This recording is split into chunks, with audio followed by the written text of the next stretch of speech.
Hey guys, today we are going to find out what really existed in this ancient site called Sigiriya in Sri Lanka. Sigiriya is a giant rock on top of which we have some of the most baffling ruins. The official story about these ruins is this.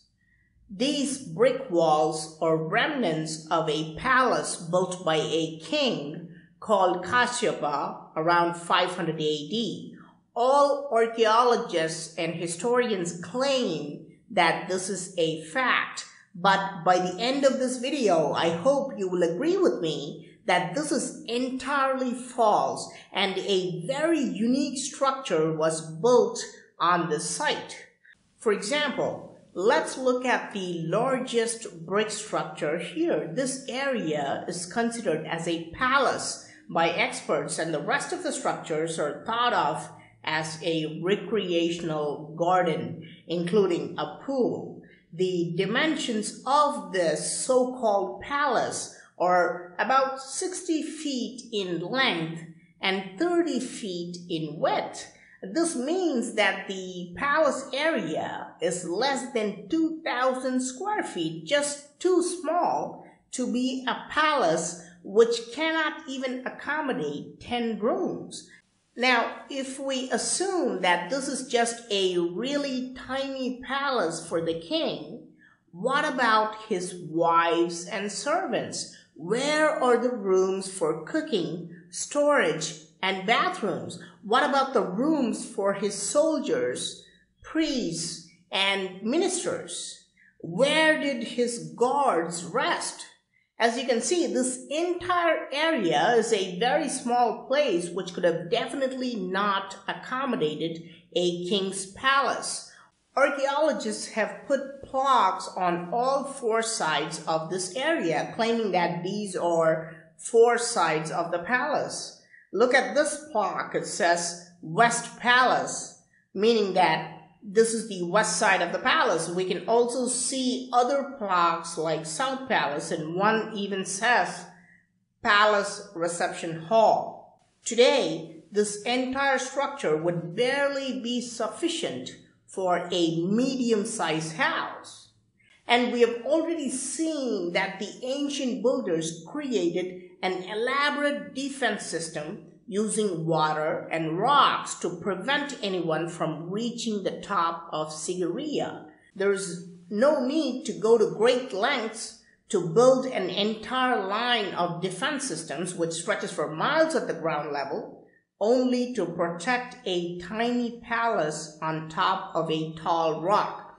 In fact, this entire area or summit is simply not fit for any residential purpose like a home or a palace. This was built for a completely different and specific purpose. If it was not built as a palace, what really existed here? Now look at the construction of the bricks at the corners and edges. This was definitely not a rectangular construction like a typical palace or a fort. The walls of most rectangular structures would be at 90 degrees to the ground. If we observe carefully, we can understand that this was once a pyramid. Look carefully. Do you see how the bricks are slowly becoming narrow towards the top? This is a characteristic feature of any pyramid. All pyramids have a broad base and will become narrow towards the top. And you can see the slope from any side of the building. All these brick structures are slowly becoming narrow towards the top. So this was definitely a pyramid, but it gets more interesting. There is yet another special feature. This is a stepped pyramid, a pyramid which has many levels or steps. Look at here, here, and here. These are all steps of the pyramid, and you can see the stairs to climb the pyramid here. See how we can literally walk on these large plain levels. The entire structure consists of several of these steps. I'm not spinning theories like mainstream archaeologists and historians. I'm showing you visual evidence of this stepped pyramid. This is the front view of the pyramid, and we can even climb this stepped pyramid, and let's go all the way to the top. Of course, a major top portion of the pyramid must have been destroyed for some unknown reason. This is the existing top level, and the alignment of these bricks is just weird.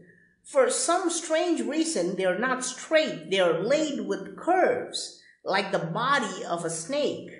There must be a reason for this, and I have no idea why this was necessary. I mean, the ancient builders definitely knew how to make perfect alignments. Look at these perfect angles. And they were able to create many things which are impossible even today. So why did they lay these bricks like snakes? I hope I can find the answer to this question someday. Now, I've clearly shown you what was built on top of Sigiriya. It was not a palace, it was a stepped pyramid. Now, around the world, there are many stepped pyramids. This is the Saqqara pyramid in Egypt, built more than 4,700 years ago. We have stepped pyramids in Mexico. Some Indian temples are also stepped pyramids, and similar structures also existed in ancient Sumerian civilization.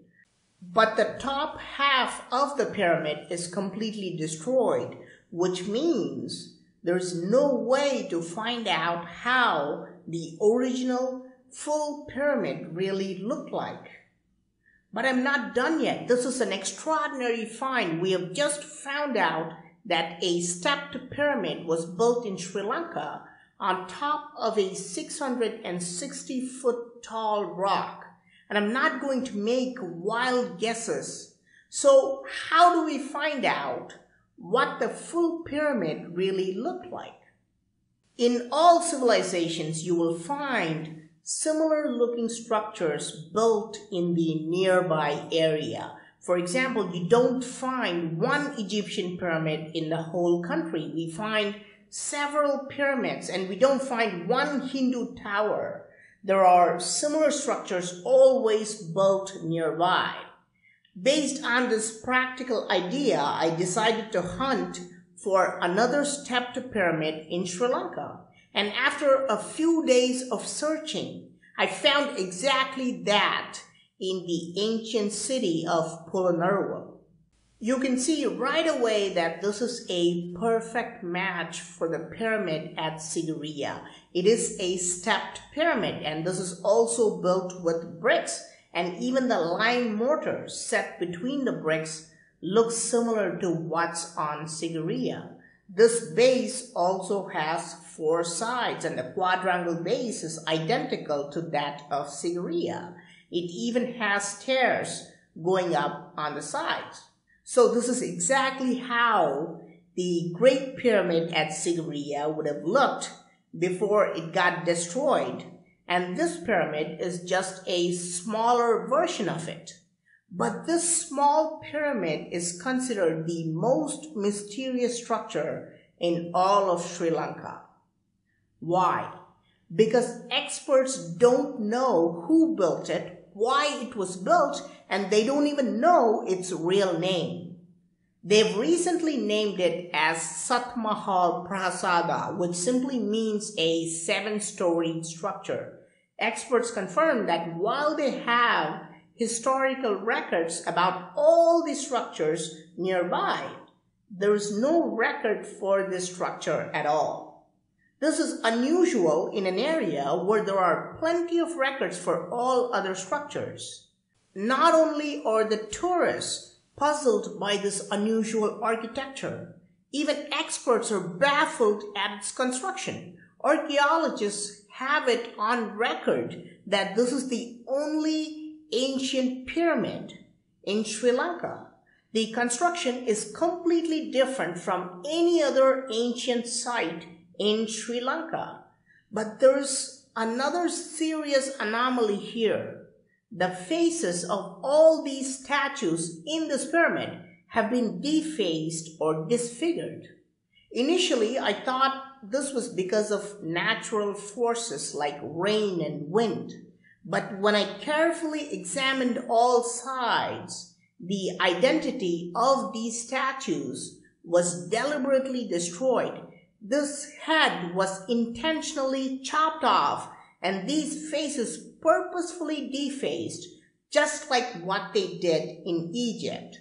Someone in the past wanted to intentionally destroy the true identity of the builder and the true origin of this pyramid.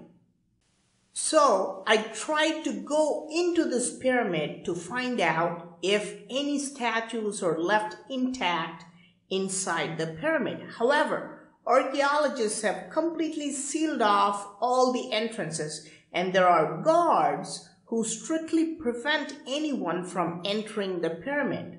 They claim that this structure is simply too old, and if anyone walks in, the entire pyramid might collapse. I've asked locals if they know anything about what's inside, and nobody has gone inside, and no one has any interesting stories. I hope someday I can get permission to go in and find out more. So for now, we at least know that a very ancient civilization existed in Sri Lanka which built pyramids. At least 2 of these pyramids are still partially surviving, one in Polonnaruwa and another gigantic one in Sigiriya. Why were these pyramids built? Are there more ancient pyramids in Sri Lanka? Are they related to the rest of the pyramids around the world? And most importantly, was there an ancient connection between Sri Lanka and Egypt? Please let me know your thoughts in the comment section. I am Praveen Mohan. Thanks a lot for watching. Don't forget to subscribe and also click on the bell button to get all the updates. Please give this video a thumbs up and do share it with your friends. And I will talk to you soon. Bye.